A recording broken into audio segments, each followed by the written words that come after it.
Nah, kira-kira ini kenapa nih ibu-ibu ini? Ibu ini kejam banget.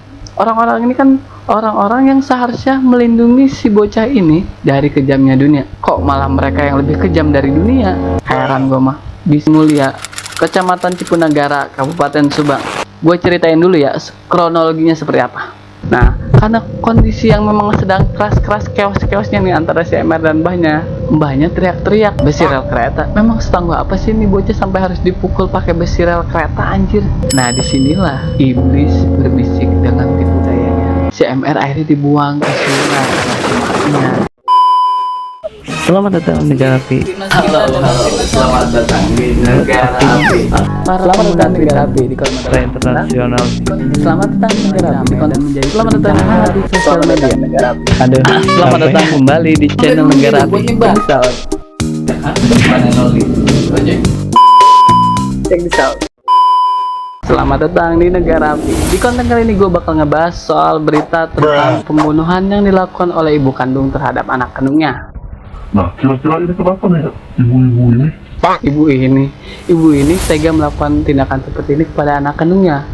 Apa kira-kira penyebabnya ya? Kok bisa setega ini ibu ini melakukan tindakan tersebut? Nah, daripada lo bingung dan bertanya-tanya, yuk kita bahas bareng-bareng. Check this out. Oke. Dikutip dari detiknews.com, seorang ibu membunuh anak kandungnya di Subang.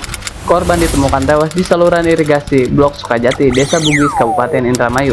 Korban ditemukan tewas dengan kondisi tangan terikat dan ada luka di kepala. Dari hasil penyelidikan polisi, sebelum ditemukan tewas, korban terlebih dahulu dianiaya oleh ibu, paman, dan kakeknya. Kejam banget. Orang-orang ini kan orang-orang yang seharusnya melindungi si bocah ini dari kejamnya dunia. Kok malah mereka yang lebih kejam dari dunia? Heran gue mah. Bisa ya? Setelah dilakukan penyelidikan, diketahui bahwa jasad anak laki-laki ini bernama MR berusia 13 tahun. Polisi pun mengembangkan penyelidikan untuk mengetahui terduga pelaku pembunuh yang tega membunuh anak laki-laki ini. Akhirnya polisi pun menemukan kediaman pelaku yang diduga membunuh anak laki-laki ini. Pelaku diduga tinggal di Desa Parigi Mulia, Kecamatan Cipunagara, Kabupaten Subang.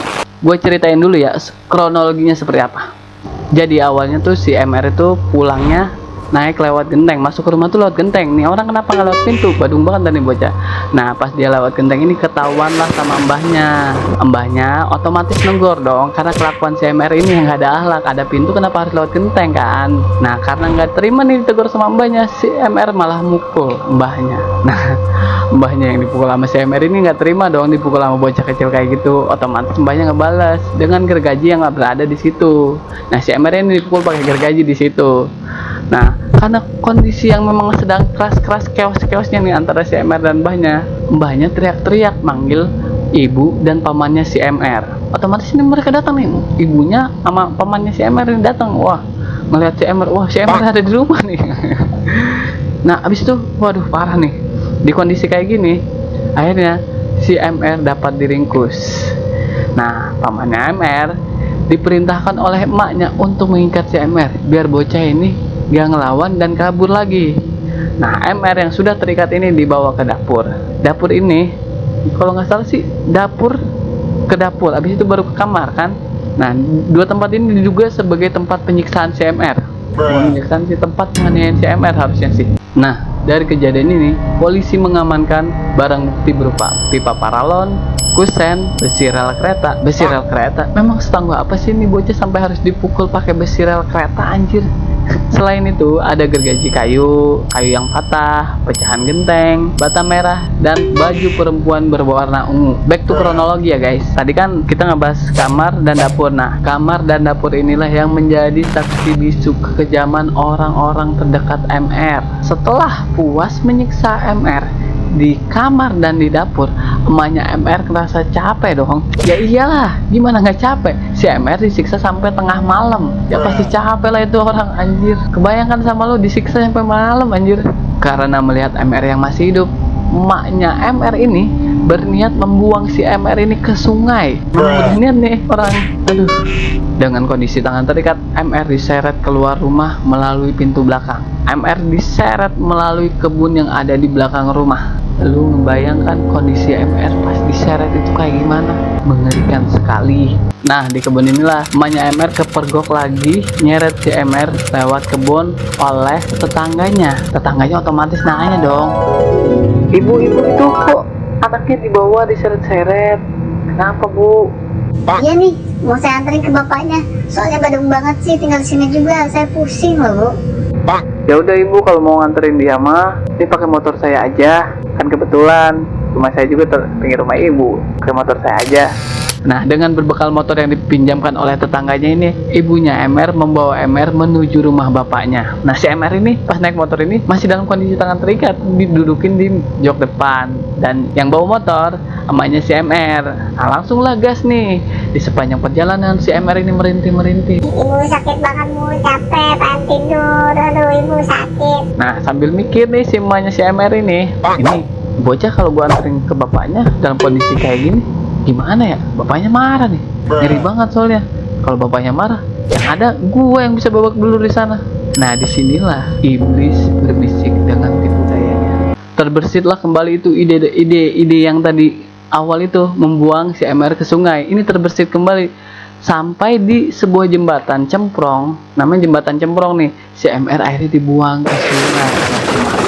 Nah, si MR ini masih hidup padahal nih, dibuang anjir. Ngeri banget kan cerita si MR. Memang si MR ini di kampungnya ini dikenal badung, emang nakal juga. Memang sih dia ini korban dari perceraian orang tua. Jadi agak gimana gitu, jadi bandel. Jadi susah dibilangin, susah diatur. Ya kan, pusing juga dia ngeliat orang tuanya cerai. Aduh, parah sih. Nah, seperti itulah kronologi yang gue ceritakan tadi. Pokoknya jelas nggak jelas, apa yang lu nggak paham, lu komen aja lah ya.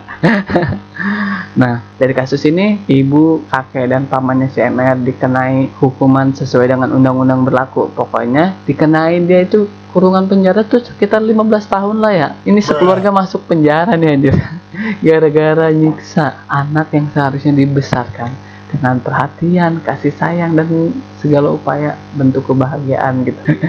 Aduh, gua berkesimpulan kalau misalnya konten ini tuh, kasus ini tuh anak yang anak yang baik, gimana ya? Anak yang baik selalu berasal dari orang tua yang baik. Gimana pun anak itu adalah cerminan diri kita yang mendidik si anak, ya kan? Bener. Kasihan lu si MR itu.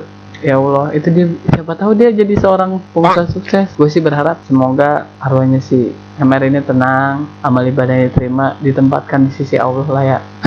Ya udahlah, segitu aja konten dari gue kali ini. Terima kasih banyak udah nonton video ini sampai habis. Jangan lupa like, comment, dan subscribe. Gue Kojek. Bye bye.